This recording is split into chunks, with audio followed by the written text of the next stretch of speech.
sini. Nah, saya ragu ini apakah pengajian kita fikih saja atau fikih ya kan? Nah, nanti karena ada pengajian Kamis, tadi pun saya bela-belain memaksa beli kitab Sabilah karena yang saya kasih sampaikan tadi suruh ngajar kitab Sabilah di Bangkarak. Kamu tahu di mana posisi? Sudah sampai mana? Belum, masih baru mulai. Oh iya.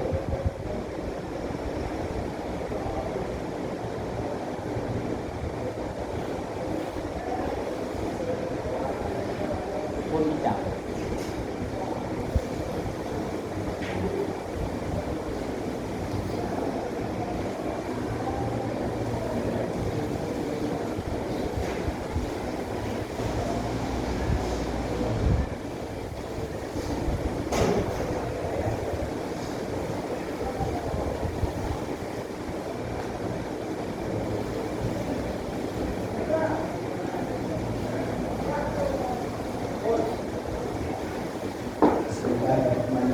Pengajian kita hari ini akan membahas kitab Sabilal tadi. Di sini kitab Sabilal kita ada 2 jilid, jilid 1 dan 2. Dan berdasarkan informasi pesan kita baru mulai. Berarti di sekitar kitab Taharah. Kitab Taharah pada katakan bersuci, pada katakan ayat mutlak, sampai dari yang suci sudah tahu. Hukum kita. Oke. Kembali ke Taala. A'udzubillahi minasyaitonir rajim. Bismillahirrahmanirrahim. Kita lakukan bismillah. Kita taharati. Bermula ini itu kita taharah. Jadi kita akan mulai kitab ini pengajian kita tentang suci. Kita nanti kalau ada pertanyaan silakan bertanya di tengah pengajian. Ini suatu kitab pada menyatakan taharah.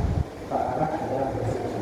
Tetapi oleh ilmu bahwasanya kitab pada lugat, pada makna jam'un, artinya menghimpunkan, dan pada syarak arti kitab adalah ismul jumlati maksusatun minal ilmi mustamilatun ala abwabin wa fusulin ghaliban. Jadi urusan yang berhubungan dijelaskan. Kita hari ini akan belajar kitab taharah. Nah, yang jadi pertanyaan hari ini tadi saya umumkan kita belajar kitab Sabilal Muhtadin. Ini kitab juga, kitab Sabilal Muhtadin. Tapi di sini kitabun lagi keluarnya. Kitab Taharati, kitab lagi. Masa di bawah kitab ada kitab, di dalam kitab ada kitab. Mengapa dalam kitab ada kitab? Karena yang disebut kitab pada lugar, pada makna bahasa, kitab itu adalah kumpulan, himpunan. Asal sudah terkumpul sesuatu disebut kitab. Kertas-kertas aksen dikumpulkan jadi kitab. Tulisan-tulisan catatan tangan kita, curhatan kita, kegalauan kita karena kita jauh sama keluarga, sama istri, itu juga disebut kitab. Karena kitab pun dari kata bayak tubuh kitaban artinya tulisan. Kalau arti secara logat, makanya asal sudah terkumpul beberapa tulisan kita, baik 2 lembar atau lebih, itu sudah disebut kitab. Nah, kitab Taharati ini ada berapa lembar? Makanya ini sudah bisa disebut kitab secara logat. Sedangkan secara syarak yang disebut kitab adalah ismul jumlati maksusatun minal ilmi, sesuatu kumpulan daripada ilmu, mustamilatun ala abwabin wa fusulin ghaliban, yang di dalamnya ada bab dan fasal secara biasa. Seperti dalam kitab Taharah ini nanti ada bab, ada fasal lagi. Makanya ini yang kepalanya disebut kitab. Artinya kita pada syarak nama bagi jumlah yang tertentu pada ilmu yang mengandung pihak atas beberapa bab dan berpisah pada kalimat. Dan taharah pada lugat yang disebut taharah. Sebentar lagi 12.45 kita masuk waktu dulu. Sebelum sholat dulu kita harus melakukan taharah. Apa itu taharah? Taharah pada lugat yaitu an-nidhafatu wal khulusu minal anas, artinya suci dan bersih dari segala daki, sama ada daki itu hissi seperti segala najis, atau maknawi seperti segala aib. Sebelum kita masuk ke dalam sholat duhur nantinya, kita harus taharah, harus bersih. Apa arti taharah? An-nidhafatu bersih dan khulus suci dari segala najis yang hissi, artinya yang nampak, seperti contohnya naijah, pemberangkatku, tapi tidak semua itu najis. Contoh mata, ini anak najis, jadi tidak sampai tidak di mata harus sucikan, tidak. Mata, hidung, anak najis. Uli ada yang najis. Kalau seandainya sampai ke bawah ada yang kita sebut bintang, saya sensor kan. Nah, bagi yang belum sunat, kalau ada bintang itu najis. Ataupun ke belakangnya ada bintang 4 lebih di belakangnya, di dubur. Nah, itu juga najis. Tapi yang kecil najis. Hidung najis.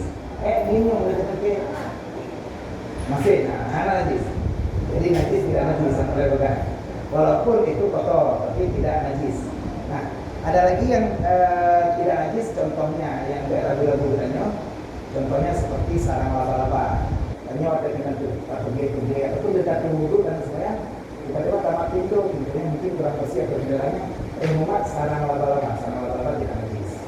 Jadi tidak apa-apa, kalau terpegang boleh dilanjutkan karena itu tidak najis. Tidak perlu ditahan, tidak perlu disucikan. Tapi begitu mengidam jejak, wajib cuci kaki kembali.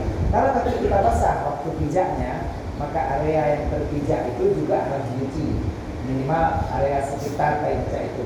Kalau airnya mengalir, belum jadi aguanya tumpah pas di atas tai pijak, itu semua aliran air itu harus dikeringkan, dibuang najisnya, baru disucikan kembali.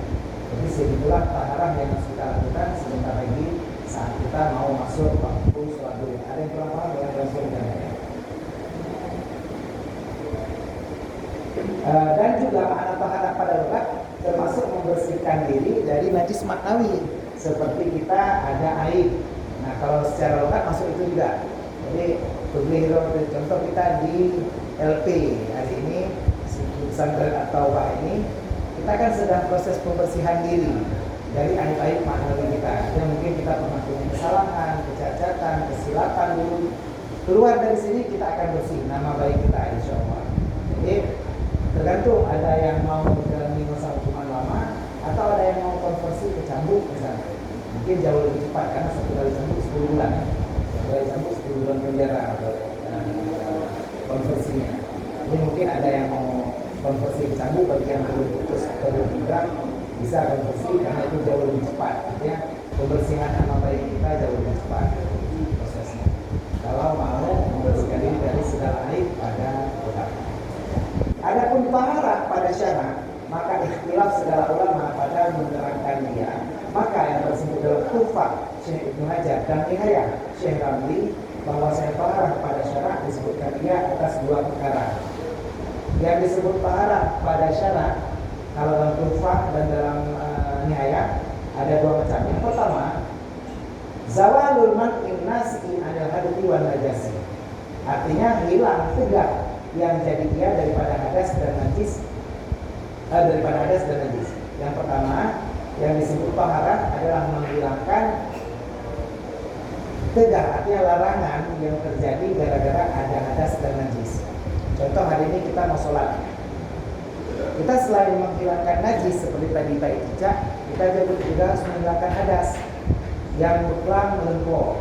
Karena buklang melempor dalam sangat, melompat dalam sangat, dan kemudian kabur jatuh. Nah, belum mandi, silakan mandi. Itu membersihkan diri juga dari hadas besar. Taharah juga namanya. Ada juga membersihkan diri dari hadas kecil. Ada yang buang air kecil, buang air besar. Jadi yang buang air bukan kata melalui kitab template di depan lagi, bukan, artinya kencing atau ya PAB. Itu namanya buang air besar atau buang kecil. Kita jadi berhadas, hadasnya hadas kecil. Bisa hilang dengan berwudu apabila ada air. Kalau tidak ada air boleh tayamum. Untuk hadasnya, kalau untuk najisnya hilangkannya, misal kencing tadi hilangkannya dengan air. Kalau tidak ada air maka boleh istinja dengan batu selain daripada air. Jadi definisi pertama daripada taharah pada syarak adalah menghilangkan larangan yang terjadi gara-gara ada hadas dan najis. Dan yang kedua, al-fi'lul mawdu' wa ifadati dzalika aw ba'di akharihi. Artinya perbuatan yang diwabahkan dia bagi memberi faedah akan demikian itu, atau memberi faedah akan setengah daripada segala asalnya seperti tayamum. Maka bahwasanya dia memberi faedah akan harus bayar dia setengah daripada segala asalnya. Makna pertama itu, makna taharah pertama dalam Al-Qur'an dan ayat menghilangkan tegak, menghilangkan larangan yang terjadi akibat hadas dan najis. Makna kedua daripada taharah mengerjakan sesuatu untuk menghilangkan tegak tersebut atau sebagian bekasnya. Contoh seperti kita tayamum. Tayamum dia tidak berfungsi seperti berwudu atau mandi wajib secara umum, tapi dia memberikan setengah bekasnya. Artinya kita tidak menyucikan diri, tapi pastinya membolehkan untuk sholat. Kita kan bertayamum, kita sudah boleh sholat, sudah boleh melakukan apapun, tapi itu apabila belum dapat air. Kalau kita sudah melihat air, maka tayamum yang kita lakukan tadi hilanglah kebolehkannya, karena sudah dapat air pastinya. Oke, sampai sini sudah ada yang paham atau ada yang mau bertanya? Silakan, dua orang apa? Silakan. Membersihkan hadas kecil dengan batu itu gimana? Ya, membersihkan hadas kecil dengan batu, luar biasa pertanyaannya. Nah, membersihkan hadas kecil dengan batu seperti kita kencing. Sebenarnya hadas kecil aja, hadas besar juga. Jadi hadas besar dan hadas kecil boleh disucikan dengan batu dan suci. Kalau kita mendapatkan air, artinya air pun ada, boleh juga dengan batu. Beda dengan tayamum. Kalau tayamum, kalau tidak dapat air. Kalau dengan batu, walaupun dapat air, hilang ulah, nah, hilang keran ada, tapi kita nggak mau cebok dengan air, mau dengan batu, boleh, boleh. Jadi caranya bagaimana? Syaratnya dia adalah batu atau benda yang kasar. Istilah dalam bahasa kita yang dekit. Dia benda yang kasar seperti batu yang agak kasar. Saya jangan yang mulus sekali, bukan batu seperti di sungai yang memang teksturnya lagi regio, itu batu yang suka mulus, tak boleh. Jadi batu yang ada tekstur kasar seperti kita pegang tekstur daripada ambal ini, agak kasar. Jadi yang pertama itu. Kedua, minimal disucikan dengan 3 sisi dan tidak boleh di tempat yang sama.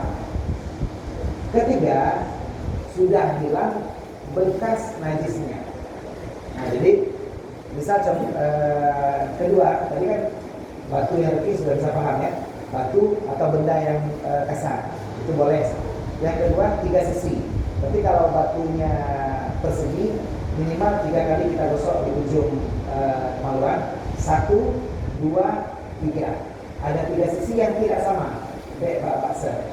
Posisi kita mengelap di ujung bibir kemaluan itu.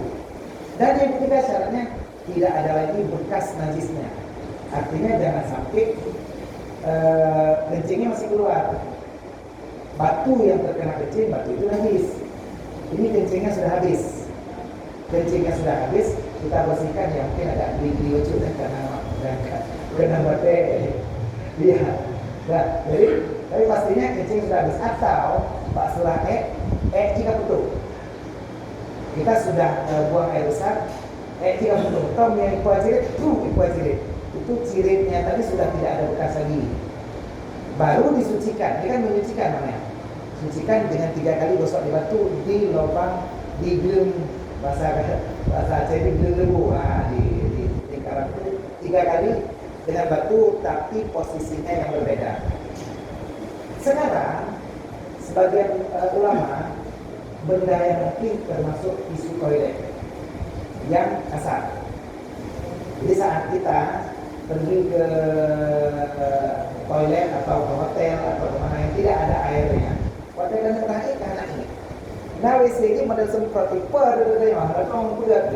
boleh bersuci dengan tisu toilet, tapi 3 kali. Artinya kalau tisu toilet 3 tempat yang belum kena. Jadi jangan lupa pesan. Ambil 1, 2, 3. Tapi lebih 3 kali boleh. Nah, minimal 3 kali. Kurang dari 3 kali tidak suci. Kencingnya ada lagi, tapi kita tidak bisa pegang bayang karena anak rai loh, kan? Kita kan anak rai. Boleh rendang ilmu mana rai? Boleh. Kalau dia sudah suci dari batu.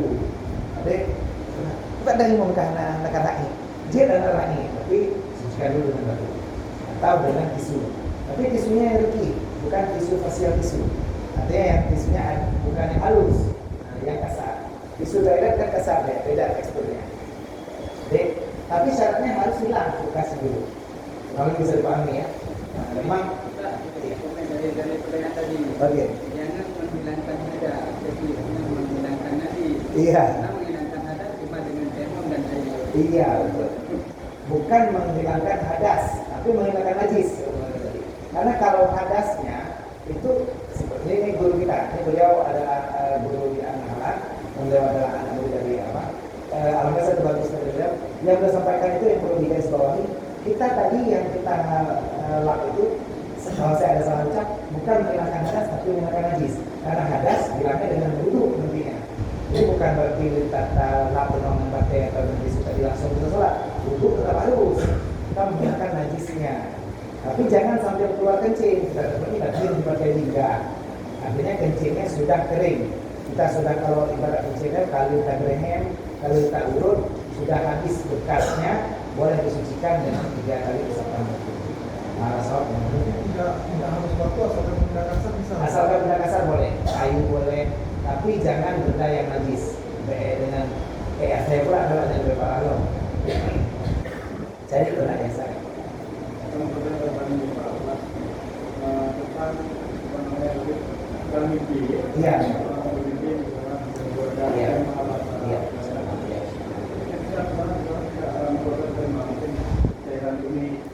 Dan mereka secara alam. Iya. Karena dia berbeda. Terus saat masuk sholat, apakah dia menggunakan mandi atau Ya, luar biasa. Cairan yang keluar dari kemaluan laki-laki, kalau dari kemaluan perempuan banyak. Ada istihadah, ada haid, ada nifas, ada wiladah kalau melahirkan, istihadah kalau darah kotor, haid kalau halangan. Jadi itu lain ya ceritanya. Kalau kemaluan perempuan, ada satu lagi jenisnya namanya rutubah. Rutubah itu ini kita bahas dulu perempuan. Rutubah itu basah vagina. Jadi kalau mohon maaf saat kita sama suami istri dulu kita belum berhubungan, baru ciuman, pegangan, tiba-tiba kita bilang udah basah. Nah basah itu disebut rutubah. Jadi rutubah itu tidak najis. Di laki-laki ada 2 cairan yang keluar, mazi dan mani. Selain kencing harus diada semua. Ini mazi dan mani yang keluar 2. Apa perbedaan mazi dan mani? Mazi cairannya cenderung putih, mani cairannya cenderung putih kekuningan. Mazi lebih encer, mani lebih kental. Mazi keluarnya disertai dengan nikmat, mazi keluarnya tidak disertai dengan nikmat. Jadi ada 3 hal yang berbeda. Dan ini beda dengan sisa kencing. Seandainya Bono tak ini, kita sudah mau kencing nih, water tanya, kencing sambil berdiri tadi, sambil ambil wudhu, karena wudhu di situ kita nunduk artinya mau jalan. Nah itu dipacu Pak Ujo, itu sisa kencing, bukan mazi, bukan mani. Nah mazi biasanya keluar, kayak tadi ceritanya, apakah kita stres ataupun kecapean ataupun ada beban, ataupun kadang-kadang keluar sendiri yang tanpa kita ketahui. Ya, itu keluar mazi. Ataupun satu lagi istinta, itu bisa keluar mazi. Mohon maaf, kita pegang-pegang atau nonton film warna biru maksudnya. Lalu iya berjumbu, iya. Kita belum keluar sperma, tapi ada keluar sedikit Pak ujung. Nah, itu mazi. Iya, cairan bening. Nah, kadang-kadang ada lengket sedikit, tapi bukan sperma, karena kalau sperma keluarnya muncrat dan banyak. Tidak mungkin sedikit, kecuali ujung sperma. Kita biasa bisa menyisakan ada yang posisi saat keluar sperma, tapi ujungnya batai lebih cekak ada maksudnya. Jadi ujung bercut lebih. Nah itu lain ya posisinya. Bisa dipahami ya antara mazi dan mani. Kalau mani atau sperma itu jelas kental dan agak kekuningan, rasanya agak asin, baunya agak hamil. Kalau mazi biasanya tidak berbau, lengketnya sedikit, bahkan cenderung lebih tidak lengket. Warnanya putih. Nah, apakah mazi ini najis? Dia najis.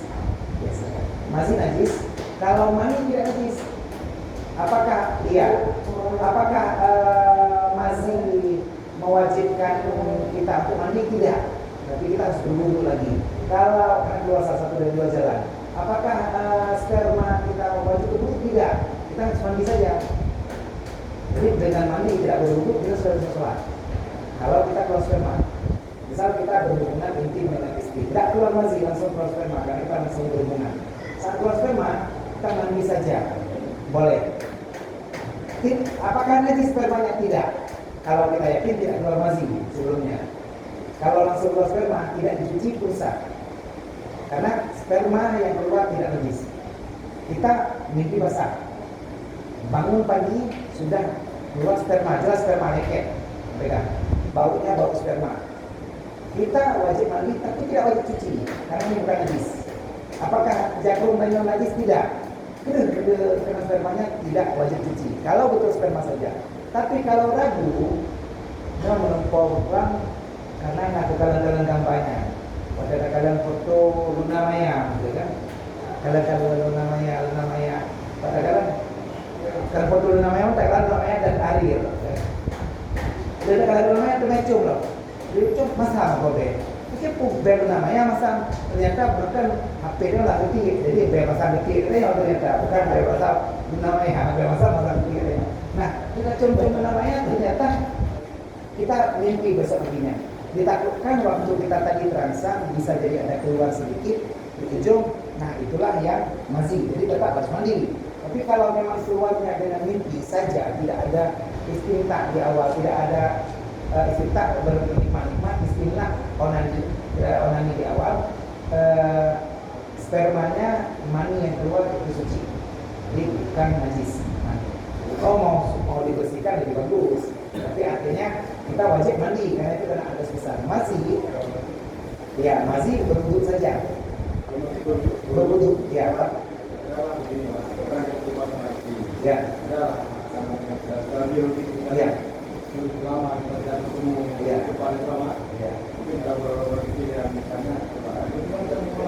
Ya. Langsung itu tapi itu cuci. Kalau itu basah. Kalau ada keluar di ujungnya, dengan mbak kolor kita cuci di ujung. Kalau kolornya tembus, misalnya kan tergantung posisi. Kalau posisinya agak di samping, mungkin nggak kena ke celana, kena di kolor saja. Kalau posisinya ke atas, mungkin kena sampai ke perut kita, tergantung ukurannya berapa senti. Jadi, maksudnya tergantung kena di mana, sucikan di area itu. Kalau misalnya mau aman, pas mau istinta dan istri, boleh misalnya ya. Kalau ada kondom misalnya segala macam, lalu kita lihat tidak keluar sperma tapi cuma basah di kondomnya saja, kita tidak perlu cuci kolor, artinya cuma perlu cuci kolor. Tapi kalau kita lihat di ujung, bulu baju nampak di kolor kita basah, kolornya buka, cuci ujung kolornya saja, cukup mengalirkan air. Oh, bak ujung dulu nak kena baju dulu ji, kamu mana ujung dulunya cuci aja. Karena kan kita kadang-kadang kita tadi kan sudah lama nggak berhubungan, pas berhubungan nggak lama. Jadi ada yang seperti itu. Makanya emas itu dicucikan karena ada najis. Karena kan keluar dari kita kan keluar dari situ. Tidak harus mandi wajib. Jadi kalau keluar sperma itu nampak ada desakan, artinya muncrat dari keluarnya dan ada nikmatnya. Baunya pun beda. Bau sperma itu khas. Jadi dari jarak sekian meter itu sudah tercium. Kalau kawan kita lagi duduk-duduk nengok itu kita muda yang aneh ya, kadang-kadang buka ya nonton. Ada anak juga tidak debu sendiri. Jadi kadang-kadang seperti itu. Ya, bisa dipahami ya. Nanti kalau kira-kira nggak paham boleh tanya Mas Pun. Tentu sini kan ada kalau belum masih kalau sudah kalau masih terus siapa bisa ya. Kalau udah kita nggak usah. Oke. Lain ada pertanyaan kepada Pak Harap? Nah, ya silakan.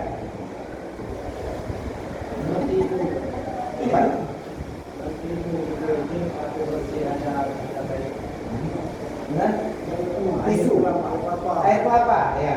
Dengan ibu, apakah boleh kita bersihkan air besar dan air kecil? Nah, nanti di depan ada cerita al-riyadul lati bizubihat taharatu. Ada beberapa air yang boleh membersihkan hadas dan najis. Artinya boleh kita bersuci dan juga yang menyucikan. Airnya suci dan menyucikan. Nanti ada menjelaskan 7 air yang boleh.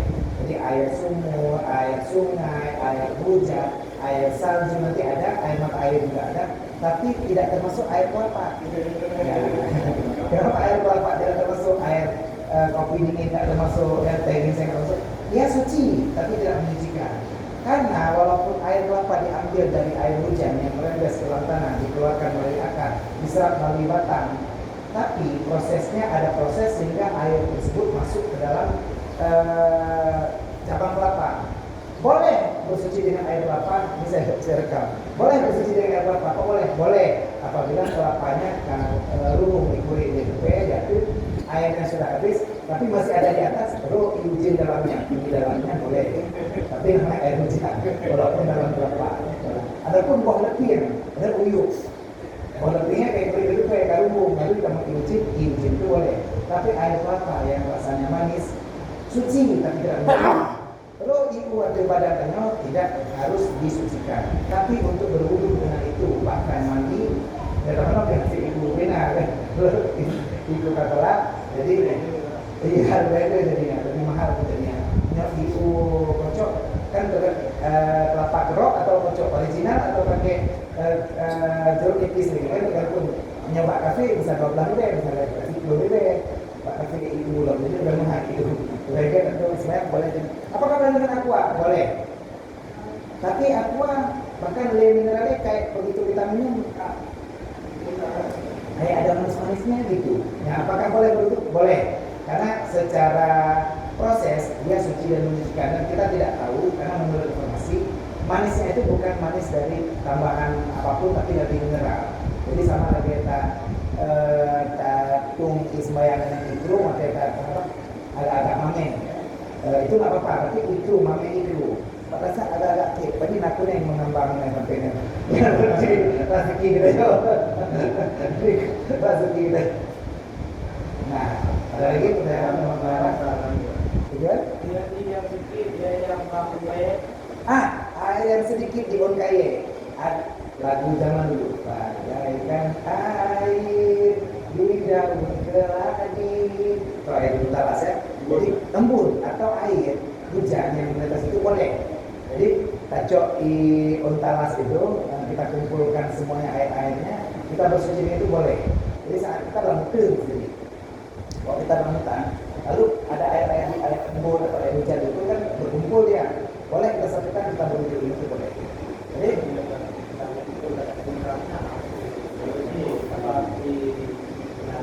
iya.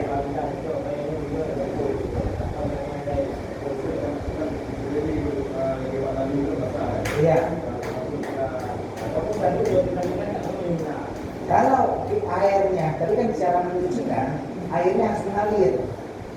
Jadi, misalnya benar inyo, aqua, tanah rah itu banyak.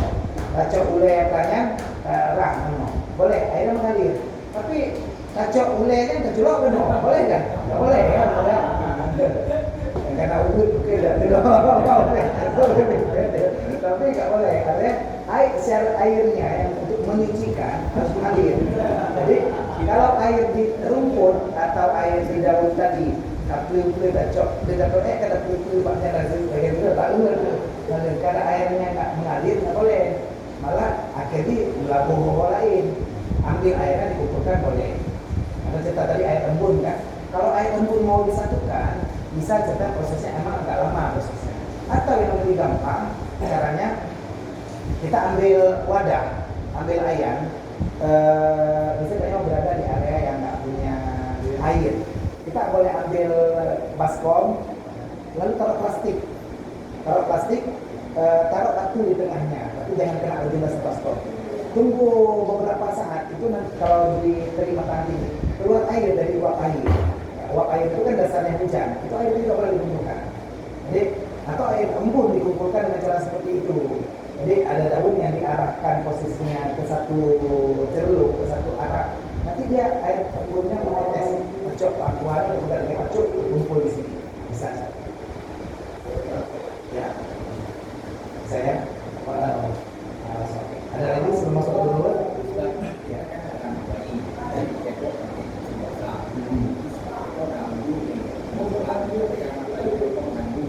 Ya, apakah keluar. Buka pintu di foto. Hah? Boleh foto kan? Ya, kita punya anak bayi. Lalu anak bayi kita itu tadi sudah dilap dengan tisu basah. Setelah dia buang air kecil atau buang besar, diambil wet tisu, dilap anak bayi kita. Lalu sambil kita sholat, ingat ditanya, apakah kita sah sholatnya? Tidak, karena tisu basah tidak menyucikan. Dia suci, tapi tidak menyucikan. Kenapa tidak menyucikan? Karena tisu basah dicampur dengan kadar kandungan alkohol. Jadi alkohol itu bukan bahasa Arab. Walaupun al-qamar itu bahasa Arab. Alkohol bukan, al-bukat lebih bukan, al-mari juga. Jadi alkohol itu bukan bahasa Arab. Alkohol yang ada di situ membuat airnya suci, tapi tidak disucikan, tidak menyucikan. Jadi lidah alkoholnya nanti kena tisu basah kecok, kena ke tangan kita. Golongan ini tisu biasa, tak ada pun tablet tisu basah kecok karena itu nggak najis. Tapi tisu basah pakai tangan artinya tidak menyucikan tempat kencing itu, karena tadi kan tidak mengalir dan keluar adalah air yang suci menyucikan. Jadi dia tidak menghilangkan najis pada si bayinya. Begitu si bayi itu berada jagungnya mana? Ada semen. Hidup aja adanya. Kita dianggap menanggung. Menanggung itu artinya apa? Kalau kita bangun, dia terangkat walaupun sedikit. Karena ini saya bangun, dia jatuh. Berarti ini menanggung. Tapi kalau tersentuh tidak menanggung, dan sarung saya di sini, lalu dia di sini, kena sama dia, itu nggak apa-apa. Tapi kalau dia pegang bergantung, ini jadi lebih seperti itu. Jadi kalau suci tapi tidak menyucikan dan menanggungnya itu membuat menjadi batal sholat. Kalau menanggung, sama seperti mic ini. Mic ini kita pakai untuk sholat. Mic ini memanjang jauh sampai Merauke, dari Sabang sampai Merauke. Tiba-tiba ada kayak cicak di ujung mic. Nah, ini jadi menanggung. Jadi kalau misalnya di ujung mic-nya